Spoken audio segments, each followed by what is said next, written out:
Hey everyone, how's it going? This is Watch, and in this video we're doing a direct head-to-head comparison between the Xbox One and the Alienware Alpha. Now, if you don't know what the Alienware Alpha is, it's basically a miniaturized gaming PC in a very compact box, and basically Dell and Alienware have developed some software to make it kind of couch gaming friendly. So we're going to go ahead and test out these same games on both of what the Xbox One can do in terms of graphical capabilities, side by side of what the Alienware Alpha can do. So let's go ahead and get right into this comparison and see which one looks the best.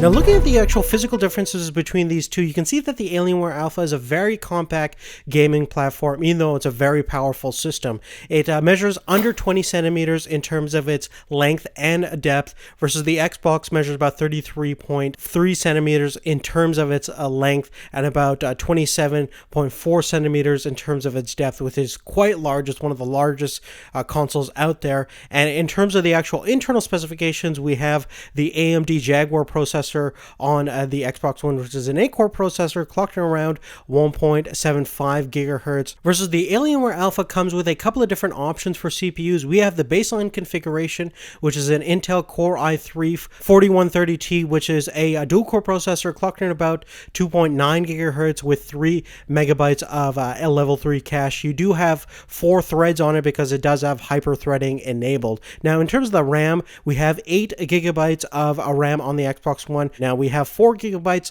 on the Alienware Alpha, since this is the baseline configuration, but you can upgrade it either yourself or through Dell to like 32 gigabytes of RAM, because it does have 2 DIMM slots for expandable memory. Now, in terms of the graphical specifications, on the Xbox One, we have an AMD GPU that's clocked around 803 megahertz, and it has about 768 shader cores, and it has a peak throughput about 1.31 teraflops. Now, the Alienware Alpha is using an NVIDIA-based GPU, which is a variant of the GTX 860M, which is typically what you would find in a higher-end to mid-range gaming laptop. It has 2 gigabytes of GDDR5 with a maximum throughput of about 6 gigabits per second. Now, let's go ahead and take a look at the actual game graphical differences, and we're going to start our comparison with Far Cry 4, which is a cross-platform game that is really going to push the boundaries of what both consoles can do.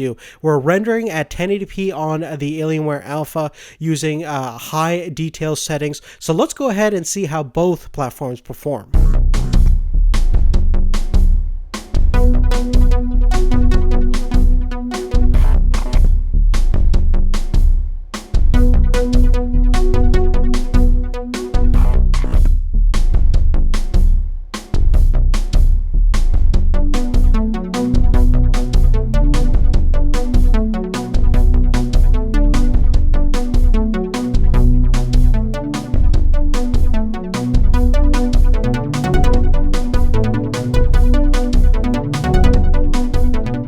Now, the next title that we're going to take a look at is Titanfall, which is exclusively available on the Xbox One and on the PC. And we're going to, again, render everything out in 1080p on the Alienware Alpha with pretty high detail settings. And let's go see how this game looks.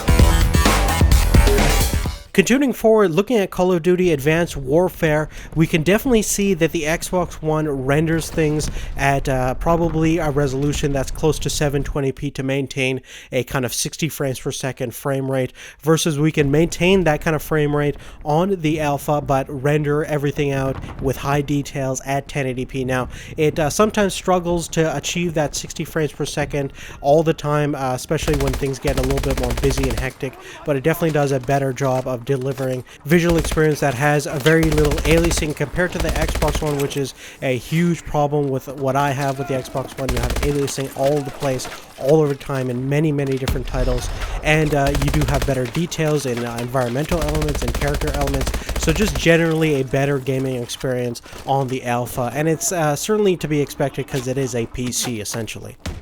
Now next we're going to take a look at The Crew, which is a racing game, a little bit of departure from all the FPSs that we've tested out. And generally speaking, the Xbox One and most consoles do a pretty good job in terms of rendering out pretty good details on racing games. But one thing you can notice is that there is a lot more aliasing on the Xbox One, basically on the different angles on the cars and things like that. When you do blow it up, you can see a lot more of those jaggities compared to the Alienware Alpha that can really do an excellent job of smoothing out any rough edges, and you do have better overall details and clarity, and plus the game runs a little bit more fluidly on the PC, although there are no major complaints coming from me in terms of the Xbox One's capabilities on racing games, because I think it delivers a pretty decent performance. But other than that, guys, that's really it. If you have any specific questions about anything I talked about in this video, please make sure to leave that on a comment down below. Make sure to give us a thumbs up if you like this video. That really helps us out. And check out the links in the description for more information